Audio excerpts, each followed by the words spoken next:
Welcome to Soul Yoga Online. We hope you enjoy your virtual experience.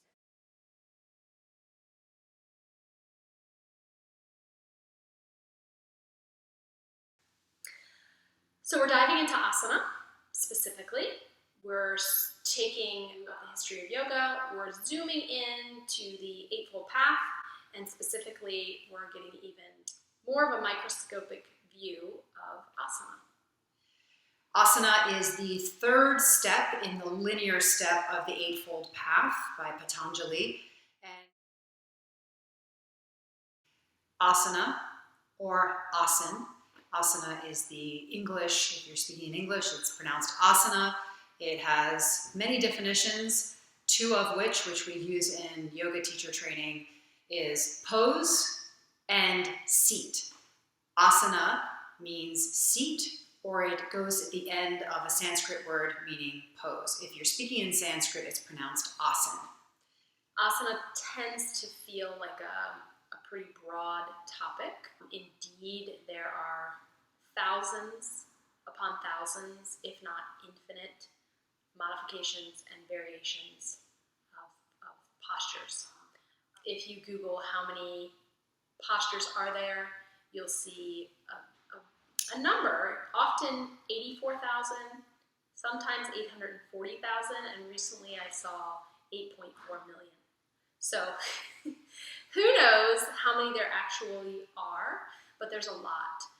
It can feel overwhelming when you begin to study this particular limb. And so our aim here in this introduction is just to remind you that we can simplify our approach to it and look at it in categories.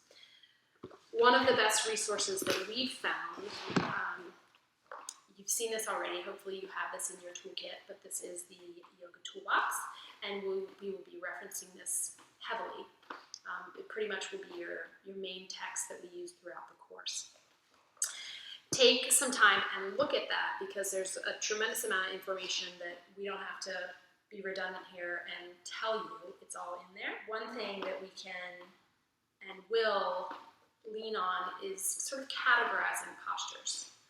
This gives you 10, 12 different categories: standing, hip openers, back bends, forward bends.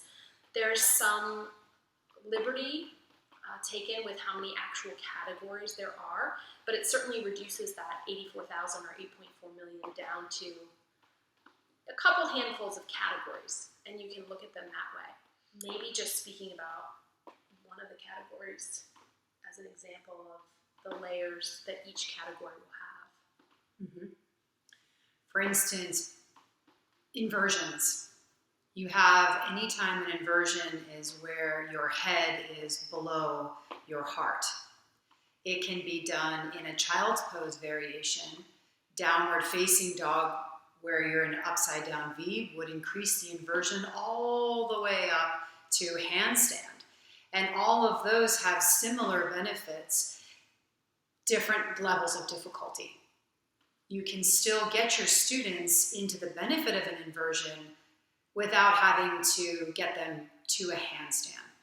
So that would be one of the categories where you can see a really great variability. And with most of those categories, there is a level of difficulty from a restorative tight posture all the way to active, very vigorous, challenging the body. And one thing about asana, in a Western culture, we tend to focus a lot on asanas, and in a lot of studios, they will stay with the asana, and that is perfectly fine. And many of your students will stay in that category of asana. And the breath is important. It's that little gateway into some of the other limbs. The intention of asana was to get us comfortable enough in our body, get things worked out, that we can then sit. And we can sit still with the least amount of irritations and discomfort in the body in order to meditate. So asana as part of this whole practice of yoga. So we will dive deep into it specifically. We will break down and dissect each individual pose that we cover, and really we'll only cover about 25 poses. That's the level of detail that we'll be able to go to in a 200-hour program. And as Kristina said, that way of looking at postures then can be translated to all postures. So take a look at these handouts. We'll give you a list of postures for each period or set or weekend, but you'll see that there's teaching points on the back, how to get into the posture. Benefits and contraindications are on here. Modifications, variations, cautions, symbolism. We'll just scratch the surface in terms of the mythology behind the postures. And then one of the things that I love about this is the information that's offered about the layer of the energetics, Ayurveda, the chakras, which again will expose you to. We won't go into great detail on, but it's all here, and you'll get reference to all of it. Because the asana it's like a little microcosm of this macro experience of yoga.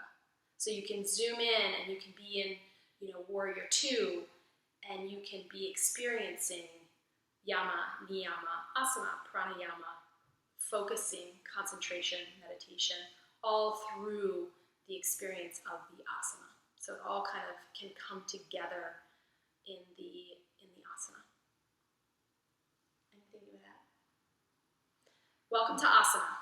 This will be a fun exploration, and we'll spend a lot of time on this in this foundational 200-hour training, so that you can hopefully leave with a toolkit of asanas and postures and an understanding of how to put them together to make a class. Mm-hmm. See you on the inside. Namaste.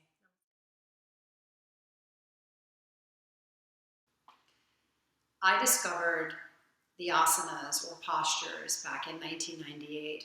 I was a dancer and I was looking for something that was creative enough to hold my attention, that I could keep my flexibility and start to develop some strength. I right away started falling in love with the asanas once I had a basic understanding of them. And at first it felt a little overwhelming when I took classes that were heavy in Sanskrit. Once I felt more comfortable, I started getting really curious about them and exploring different lineages and how they explored asana, and discovered very quickly that there are many different perspectives on one posture. And I finally landed with a few teachers that really resonated with how I was feeling the postures. And now at 44 years old, I am so grateful for the yoga practice where I feel empowered in my body, I am connected to my body, and most importantly, I know when something is off. That is the gift that asana has given me. Similarly, I found the postures and asana through vigorous yoga. I fell into a pretty vigorous yoga practice, Ashtanga style, Vinyasa style, and it really captured my physical body, and it exposed me to these other layers. And over the years, and it was also in 1998, probably about the same time you were getting started, different part of the world, different teachers, same yoga, and I definitely have been so grateful for the exposure, as Kristina mentioned, to the many different styles and the many different variations, because in the beginning I thought yoga was a very narrow thing. I thought it was, you had to do it a certain way, or it wasn't yoga. And again, at 43, I think I'm 43 or 42, I'm so grateful now because the way I do yoga is much more gentle, because that's what I need right now. So there's a whole range, a whole spectrum of asana, and the way that we teach is that it's all okay. So we'll dive into that, and we'll talk more about the notion that it depends.